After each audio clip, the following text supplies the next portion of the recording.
네, 안녕하세요. 과학 커뮤니케이터 궤도입니다. 오늘 과학과 의료의 멋진 만남이 있다고 해서 제가 이렇게 서울과학기술대학교에 왔습니다. 네, 여러분 앞으로 의료 정말 빠르게 바뀔 겁니다. 질병을 조기에 진단하고 유전자를 직접 치료하고 그리고 AI의 도움을 받아서 의사가 함께 수술을 하는 여러 가지 새로운 변화의 시대에 우리는 와 있습니다. 오늘 제가 만나볼 서울과기대 바이오메디컬 학과 중심에 계신 이 두 분을 모셨는데요. 이 변화를 주도하신 분들입니다. 서울과학기술대학교 김동환 총장님, 그리고 한국원자력의학원 이진경 원장님과 함께 오늘 재미있는 주제를 다뤄보도록 하겠습니다. 안녕하세요. 안녕하십니까. 네, 우리 총장님부터 한번 자기소개를 부탁드리겠습니다.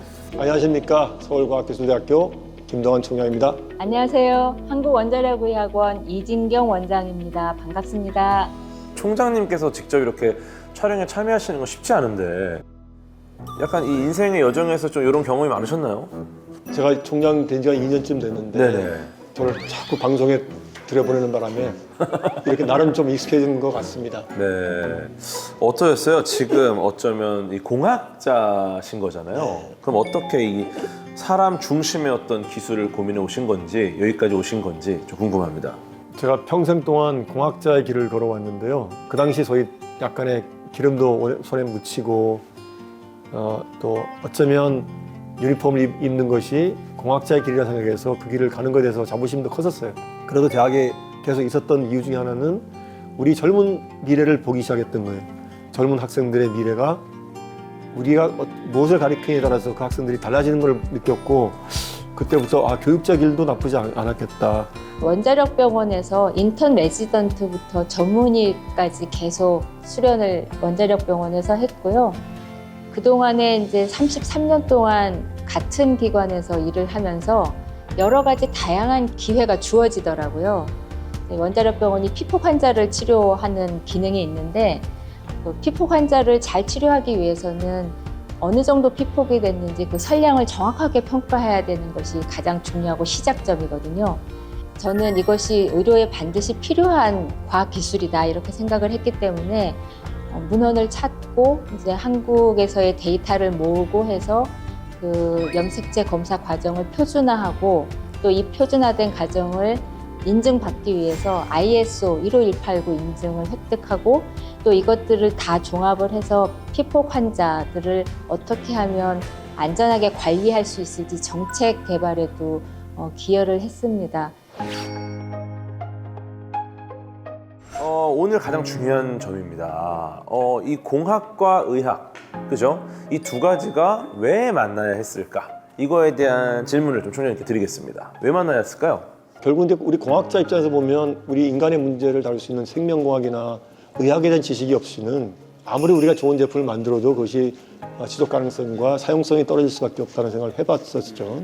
공학이 접목되면 훨씬 더 시술이나 수술이 좋아지는 부분도 있을 것 같고 그런 말씀을 의사 선생님이 말씀을 계속 주셨거든요. 네. 또 공학 중심 대학의 입장에서 보면 의학에 대한 접속이 좀 필요했던 참에 또 너무도 아주 저는 운이 좋았던 것이 우리 이진경 원장님 만나 뵀었고 그도 굉장히 오픈된 마음을 열어주셨고 의학원하고 같이 결합하면 좋겠다 싶어서 본격적으로 시작이 된 거죠. 뭐 한 가지 예를 말씀을 드리면 네. 코로나 팬데믹 때 초기에 많이 이제 사회적인 공포감이 있었지 않습니까? 그렇죠.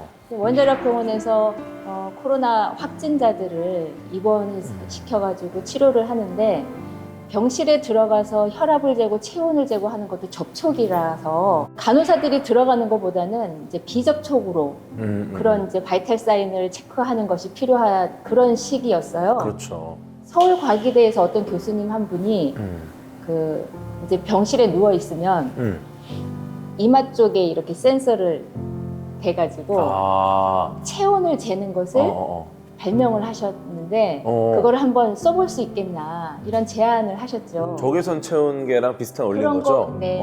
그런데 결과적으로는 잘 효과는 없더라고요. 왜냐하면 환자들이 가만히 누워있질 않아요. 그쵸, 그쵸. 자꾸 움직이니까 뭐 그렇게 크게 도움은 안 되는데 그래도 그런 게 하나의 예라고 생각이 돼요. 그래서 이런 것들이 정말 공학 발달이 의료에는 정말 필요하다 이런 생각을 여러 의료진들이 갖게 됐습니다. 그래서 이제 아마 서로의 필요에 의한 네, 그 만남이 이렇게 시작되지 않았나 라는 생각이 좀 드네요. 네, 좋습니다. 공학과 의학 이렇게 결합을 한다. 그러면 이제 앞으로 어떤 미래가 펼쳐질지가 궁금합니다.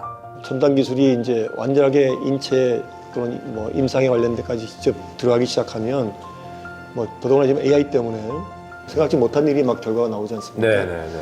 구체적으로 뭘 할 건지는 지금도 판단하기 어렵지만 사회적 리드가 분명히 있다는 건 분명한 건 사실이고 거기에 어떤 어프로치를 할 거냐는 우리가 고민할 부분이 있죠. 같이 고민할 부분이죠. AI가 들어오면서 또 폭발적으로 그 앞에 미래가 더 빨라지는 그런 느낌을 갖고 있습니다. 저는. 그래서 지금 준비를 해야 되죠. 이제. 융합에 대한 이야기는 계속 나왔었는데 실제로 구체적인 융합이 이루어지긴 좀 어려웠다. 그럼 구체적으로 그러면 정말 결과물을 만들려고 뭔가 바뀌는 게 있는 건가요? 그러면 저희가 생각해 볼 수 있는 것은 서로 간의 생각이 있고 만남이 필요한 걸 서로 인지했잖아요. 그렇죠. 또 이걸 구체화시킬 수 있는 플랫폼이 필요하죠. 드디어 공동으로 할 수 있는 무엇일까 판단했던 것 중에 하나가 의과학 전문대학원이었어요. 저희 서울대 키람스 의과학대학원은 대학, 병원, 연구소가 하나의 플랫폼에서 협력하는 융합교육의 모델입니다. 방사선 의학을 기반으로 기초연구부터 신약개발까지 분자영상, 정밀치료까지 이어지는 교육 생태계를 구축하고 있습니다. 임상과 연구 실습을 통합 커리큘럼으로 운영을 하고 있고 학생들이 문제 발견부터 해결, 검증까지 연구의 전 과정을 경험할 수 있는 환경을 제공하고 있습니다. 그 의과학 전문대학원을 저를 개설하면 우리 그 강의할 강사분들도 의학원에서 오시고 저희 교수님도 참여하시고 이렇게 해서 같이 공동으로 운영하고 연구와 교육을 같이 하자는 입장으로 이 플랫폼을 만든 것이 바로 작년에 시작했고 올해 학생을 모집을 했죠. 실제로 작년에 서울과기대에서 모집했던 학위생들 네. 지금 원자력 의학원에 와서 연구원으로 같이 일을 하고 있고요. 이제 병원 데이터를 다루면서 뭐 사실 처음에는 의학 용어부터 잘 이해를 못해서 그거부터 이제 시작을 했고 그쵸, 이제는 그쵸. 이제 자유롭게 커뮤니케이션이 가능한 수준까지 왔기 때문에 그 데이터를 보면서 어떻게 좀 더 이제 진료에서 활용할 수 있는 AI를 개발할 수 있을지 어떤 데이터를 어떻게 수집을 해야 AI 개발에 더 도움이 될지 그런 것들을 지금 같이 공동 연구를 하고 있습니다. 의과학 전문 대학원이 등장을 해서 본격적으로 구체적인 인재를 양성하겠다. 그렇죠. 이제 여기서 배우는 학생들은 실제 의학과 공학적인 지식을 같이 배우게 되겠네요. 바이오메디컬 학과의 교육의 3개 축을 말씀드려보면 첫 번째는 혁신 신약 개발입니다. 시스템 분야에서 할 수 있는 것이 바이오 시스템 쪽이 될 수 있겠고요. 헬스케어에 관련된 디지털 헬스 쪽이 아마 교육의 3개 축이라고 볼 수 있습니다. 더불어 교육 자체도 좀 약간 실용적인 교육을 많이 강조하는 입장에서 보면 실험 실습을 강조할 것이고 캡슐 디자인 형태의 실습 이런 팀워크 같은 걸 많이 우리가 많이 장려하고 또 융합 프로젝트를 많이 강조할 계획이 있습니다. 단순하게 이론 중심이 아니라 바로 옆에 있는 한국 원자력 의학원 같이 공동 운영을 통해서 현장에서 직접 병원에서 이루어지는 모든 기술들을 직접 체험할 수 있는 그런 교육 프로그램을 개발하려고 준비하고 있고 공학 기반의 장점이다 보니까 저희 대학이 갖고 있는 의료기기, 센서, 바이오, 디지털, 전자 시스템, AI 이런 내용들을 전부 같이 교육할 수 있는 그런 내용이 되겠습니다. 올해 지금 입학 경쟁률이 45대 1까지 올라갔거든요. 오, 45대 1이요? 과기대에서 최고의 입학 경쟁률을 보인 학과가 됐습니다. 신설학임에도 불구하고 그 역시 우리 젊은 학생들의 느낌이 벌써 다른 거죠. 저는 이제 총장님 말씀하신 것 중에 굉장히 좀 감명 깊었던 게 뭐냐. 두 기관이 이제 아예 과를 새로 만들어낸 거니까 대학원 과정을 만들고 이거는 정말 절실한 느낌? 네. 의과학만을 아예 파겠다. 그러니까 어떤 대학의 과가 만들어지는 게 아니라 이 의과학이라는 분야 자체를 아예 중심을 잡겠다. 이런 느낌이 들어서 저는 조금 더 기대가 되는 게 좀 있습니다. 서울과기대와 한국원자력의학원이 이제 함께 이제 인재를 양성할 겁니다. 네, 총장님이 보시는 이 훌륭한 인재, 나의 제자들은 이럴 것이다. 어떤 형태입니까? 헬스케어든 의학 관련된 산업이든 간에 결국 실용 기반의 융합형 인재들을 양성하는 것이 큰 목적이라고 볼 수 있겠습니다. 네, 원장님께서 생각하시는 인재도 있을 것 같은데요. 저는 이렇게 생각해요. 이제 보통 융합을 얘기할 때 그러면은 그런 융합된 분야를 공부하고 나면 어떤 자격증을 가지게 되느냐. 근데 저는 그거보다도 어떤 일을 하게 되느냐, 그리고 어떤 사람이 되느냐 하는 게 더 중요하지 않을까 하는 생각을 해보는데요. 내가 어떤 자격증을 갖고 어떤 일을 하면서 페이를 얼마나 받는 사람이 될 수 있나 그런 거를 생각하기보다는 앞으로 내가 공부하게 될 학문을 바탕으로 인간에게 어떤 도움을 줄 수 있는 사람이 될 수 있을까 하는 거를 고민하는 인재가 만들어졌으면 좋겠어요. 그래서 저희는 그 사람을 더 생각하고 사람에게 도움이 될 수 있는 그런 인재를 교육하고 싶은 꿈이 있습니다. 어쩌면 좀 과학의 본질이랑 닿아있네요. 사실 과학기술이라는 게 이 검증을 받았다 해서 안주할 수 있는 건 아니거든요. 네, 왜냐면 내가 이제 노벨상 받았다? 이제 나는 연구 안 해도 되겠네? 이런 노벨상 수상자 아무도 없을 겁니다. 과학자들은 어쨌든 인류의 행복을 위해서 계속 달리잖아요. 그러면 결국은 어떤 자격증보다 필요한 건 끝까지 달릴 수 있는 그 마음. 결과물이 중요한 건데, 그럼 어떤 자격을 주는 것보다 훨씬 중요한 게 그 사람이 인류에게 어떤 공헌을 할 것인가. 두 분도 이제 공헌을 하시는 거잖아요. 그러니까 아까 원장님 말씀하신 것처럼 과학자는 자격증 가진 사람이 아니잖아요. 특정 자격증에 치우치지 않고 하고 싶은 일을 할 수 있는 그런 꿈들을 키울 수 있는 것들이 앞으로 젊은 사람들한테 우리가 줘야 될 숙제가 아닌가 싶기도 합니다. 또 그 순수과학이 언제 어디서 응용이 될지 모르니까. 맞아요. 사실 미래에 자격증이 그렇게 중요해질까라는 생각도 있긴 있습니다. 내가 자격증이 몇 개가 있어요. 근데 자격증이 하나도 없이도 엄청난 성과를 내는 사람이 있으면 이제는 그 사람을 쓸 것 같아요. 의과학자는 어쨌든 의학과 공학을 기반으로 연결한 무언가를 만들어내니까 이것이 쓰이는 곳이 결국은 공학 쪽에도 쓰이고 의학 쪽에도 쓰이는 거예요. 그러면 굉장히 좋은 무언가가 만들어지고 어떤 기준을 만들고 결과물이 나오면 이게 훨씬 더 많은 부가가치를 만들 수 있을 것이다. 네, 어쩌면 되게 순수과학 같으면서도 응용과학 같으면서도 굉장히 부와 명예를 얻을 수 있을 것 같은 느낌이 좀 있습니다. 어쨌든 굉장히 기대하는 바가 굉장히 크고 결과적으로 이제 여러 가지 좀 인재들이 나올 것이다. 근데 중요한 건 이제 나올 것이다라고만 하면은 학생들이 아직 안 나왔구나. 그렇죠. 이럴 수 있습니다. 그래서 뭐 바이오 제약이나 의료기기, 디지털 헬스, 연구소, 대학원 굉장히 많은 분야로 갈 수 있을 것 같은데 총장님께서는 어떤 분야가 좀 뜰 것 같으세요? 이 학생들의 진로에 대해서. 당연히 헬스케어 분야 뜰 거라고 판단되거든요. 노인들은 노인 대화할 수 있는 상대로 로봇이 필요할 수 있으면 그 헬스케어에 들어갈 수도 있는 것이고, 또 자기 심박 측정도 가능할 것이고, 원격에 자기 몸에 검사해 주는 것도 가능할 것이고, 반도체 이후에 무슨 사람이 뜰 것인가, 저는 반드시 헬스케어 사람이 뜬다고 좀 판단하는 입장이거든요. 지금 벌써 오고 있잖아요. 그렇죠. 그럼 이 인력들을 지금 길러내지 않으면 대한민국이 바이오 메디칼 분야에 주류를 차지하기 힘들 수도 있겠다. 지금 미국이나 중국은 벌써 광대한 자금과 엄청난 인력으로 좀 국가적으로 지원을 하고 있는데 우리는 아직까지 준비가 덜 되고 있죠. 아직까지는 가보는 과정에서 힘든 것도 있겠지만 우리 젊은 미래 우리 후세를 위해서 한다고 좀 생각하는 거거든요. 우리 당대에서는 우리가 할 수 있는 길을 열어주는 역할이 우리 역할이라면 그 꽃을 피우는 세대는 젊은 세대일 것이고 그들한테 희망을 줘야겠다. 원자력 의학원과 같이 공동 운영하기 때문에 상당히 많은 부분에 대한 기대를 하고 있죠. 병원에 갖고 있는 여러 인프라를 잘 활용할 것이고 그것이 실험 실습으로 연결될 그 기회를 많이 부여할 계획에 있고, 더불어 학생들한테는 장래 진로에 대한 로드맵을 분명히 설정해 줄 겁니다.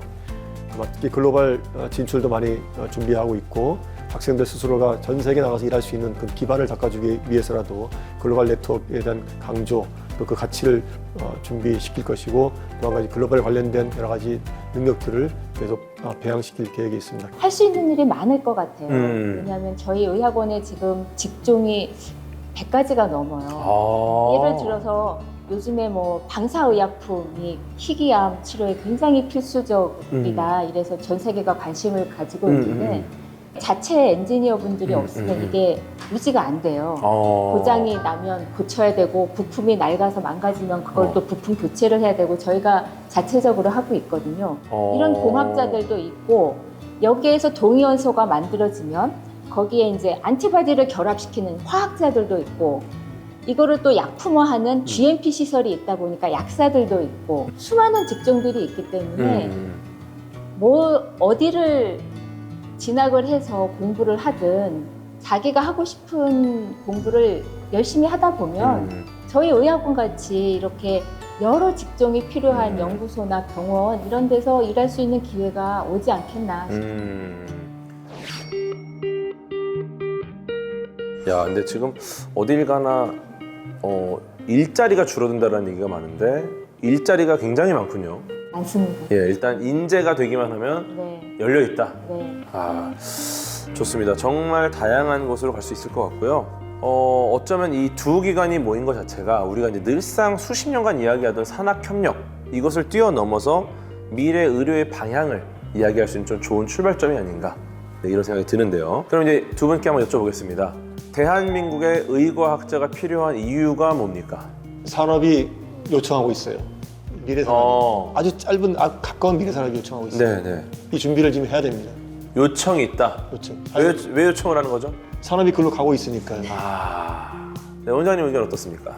저희가 살아남기 위해서는 의과학자가 필요하다 이렇게 생각이 듭니다. 지금 우리나라뿐만 아니라 각 세계 각국에서 의과학자를 양성하려고 하고 있고 또 이렇게 의과학자 한 사람이 만들어내는 이런 신기술들이 또 국가의 안보를 좌우하기도 하고 전 세계 인류의 생존을 또 좌우하기도 하기 때문에 저는 지금 의과학자는 반드시 필요하다 살아남기 위해서 이렇게 생각합니다. 그렇죠. 실제로 이제 전문의셨으니까 전문의에서 일종의 의과학을 하고 계신 거잖아요. 네. 예, 놀라운 이 경로에서 지금 봤을 때 필요하기 때문에 일을 하고 계신 거니까 네, 반드시 필요하다. 필요에 의해서 이 두 기관이 이렇게 만들었다. 이렇게 이제 빨리 봐야겠네요. 좀 쉬고 싶은데 네. 후배를 양성해 놓고 쉬어야 되겠다 이런 생각을 합니다. 이거 그렇군요. 네, 그러면 이제 빠르게 변화하는 이 바이오 의과학 시대 이 속에서 서울과학기술대학교 역할은 어디에 있을까요? 계속 말씀드렸듯이 대학의 역할은 공적인 역할도 있지만 또 미래 세대를 준비하는 인재를 양성하는 게 대학의 핵심 아닙니까? 네. 새로운 산업에 대한 준비를 해야 된다는 그런 당위성이 있는 상태고요. 어떻게 갈 것인가, 어떻게 문제를 풀어낼 것인가, 어떤 어려움을 어떻게 지혜롭게 풀 것인가에 대한 많은 예상을 하고 있고 또 전반적으로 보면 좀 긍정적인 시각을 많이 갖고 있어요. 또 우리 할 일이 무엇인지를 명확히 정의하고 또 그렇게 교육도 시키고 연구도 하는 그런 총체적인 협력 체계를 만들어 가고 있다고 준비하고 있습니다. 이 한국원자력의학원의 역할이 또 궁금합니다. 우리나라뿐만 아니라 동남아를 비롯한 그 다른 나라의 인재 양성에도 그동안 많은 역할을 했었거든요. 네. 특히나 국제기구 IAEA 사업엔 적극 참여를 하고 있어서 IAEA에서 지정하는 앵커 센터라든지 콜라보레이팅 센터 이런 역할을 하고 있었고요. 현장 경험을 충분히 할 수 있는 장을 열어주는 그런 역할을 할 수 있지 않을까 생각을 합니다. 기반을 딱 잡고 있지만 어쨌든 이것이 교차 가능하다 언제든지. 그럼 학생의 어떤 특성에 따라서도 바뀔 수 있겠네요. 울타리 좀 없애버리고요. 그래도 울타리는 좀 있어야 내 공간이 그죠? 심리적인 울타리가 좀 이렇게 서울과기대가 옛날부터 이제 저희 의학원 직원들한테 굉장히 마음에 그런 안식, 여유 이런 걸 주고 있는데요. 그래요? 점심 먹고 서울과기대를 산책하는 직원들이 굉장히 많아요. 굉장히 캠퍼스가 아름답거든요. 그래서 그러다 보니까 그 점심 먹고 쭉 캠퍼스를 산책을 하는데 서로 의학원 직원들이 만나서 어머 안녕하세요. 여기서 만나네요. 이제 인사도 주고받고 그러고 있어요. 그래서 벽을 없애자는 겁니다. 캠퍼스에 가까이 있는 이 출연 기관이라는 것 자체가 굉장히 또 독특하네요. 네, 마지막으로 이 영상을 보고 이 의과학자의 길을 꿈꾸는 학생들에게 조언을 부탁드리겠습니다. 총장님부터 부탁을 드리겠습니다. 우리 미래는 바로 여러분들의 세대고 우리가 세대가 겪지 못했던 새로운 상황이 닥칠 것이고 자 그럴 경우에 자신감 가지고 여러분의 꿈을 거라. 그래서 그러면 당연히 미래는 열릴 것이라고 얘기를 하는데 우리가 보통 느낄 때 요즘에 좀 침체돼 있고 어렵다고 얘기를 하지만 그 시대는 항상 있게 마련이고 젊은 친구들은 무한한 길이 열리는 거고 지금 행여나 지금 어려움이 있고 힘들다고 해서 좌절하지 않았으면 좋겠다. 바이오메디컬 학과가 처음에 생겨지기 때문에 좀 불편할 수는 있습니다만 그래도 새로운 도전의 기회로 생각해 주면 좋겠고 또 대학에서는 충분히 역량을 최대 발휘해서 학생들한테 어려움 없도록 다 지원할 계획이 있습니다. 더 중요한 건 학생들 스스로 마음가짐이겠죠. 어려움은 또 새로운 희망을 위한 극복 과정이라 생각하고 절대 좌절하지 말고 새로운 길을 창조해 나가는 주체적 주인으로서 역할을 해주길 꼭 부탁합니다. 네. 근데 뭐 걷고 싶어도 지원율이 이제 40대 1이라 이게 내 의지로 걸을 수 있는 게 아닌데요. 그죠? 이거 너무 지원율이 쉽지 않은 거 아닙니까? 그렇긴 하지만 그중에 또 가장 잘하는 친구, 잘 하려고 하는 친구들이 오겠죠. 지원자 수부터가 일단은 첫 번째 고비입니다. 이거를 넘겨줘야 이제 계속해서 새로운 고비를 맞이할 수 있는 거죠. 실제로 이제 학생분들이 정말 내가 미래가 불안하다 걱정하지 마시고 직접 의과학자가 돼서 만드는 것도 방법이지 않을까. 그럼요. 예, 좋습니다. 네, 원장님께서도 우리 학생분들께 한 말씀 부탁드리겠습니다. 제가 지금까지 겪어보니까 사람과 관련된 일에는 책임감이 따릅니다. 그 책임감이 크면 클수록 또 그 일에 종사하면서 얻는 보람의 크기도 커지는 것 같아요. 그래서 뭐이 영상을 보는 젊은 학생들이 의과학자의 길을 걷고 싶다라고 생각을 한다면 지금 총장님 말씀하신 것처럼 두려워하지 말고 그냥 한번 도전해보고 또 안 되면 어떻습니까? 다른 길도 있으니까 다른 길을 통해서도 의과학자의 길은 걸을 수가 있는 거거든요. 그래서 한번 도전해보시고 그 책임감은 크지만 보람이 큰 그런 의과학자의 길을 걸어보시면 좋겠다 하는 말씀을 드립니다. 물론 책임이 따릅니다만 그런 책임을 회피하지 않고 열심히 노력을 하면 그 보람은 또 엄청나게 크다고 생각을 해요. 그래서 젊은 학생들이 그런 길을 감에 있어서 두려워하지 말고 자기가 기회가 왔을 때 그거를 잡아서 하다 보면은 언젠가는 보람을 느끼면서 이렇게 뒤를 돌아볼 수 있는 그런 날이 오지 않을까 생각을 합니다. 네, 어쩌면 우리 총장님과 원장님 두 분을 모시고 서울과학기술대학교와 한국원자력의학원 이 두 기관이 융합으로 만들어낸 어떤 새로운 미래에 대한 얘기를 나눠봤습니다. 의과학 분야라는 게 사실 새로운 분야는 아닙니다. 하지만 이 의과학 분야라는 것에서 새로운 융합이 일어났다는 것은 어쩌면 의과학이라는 영역 자체가 훨씬 더 다양해지고 넓어지는 게 아닌가 좀 이런 생각이 드는데 이 의과학이라는 분야가 미래는 훨씬 더 넓어지고 다양한 우리 인류를 이롭게 하는 그런 분야가 되기를 소망하면서 지금까지 서울과학기술대학교에서 과학 커뮤니케이터 궤도였습니다. 고맙습니다.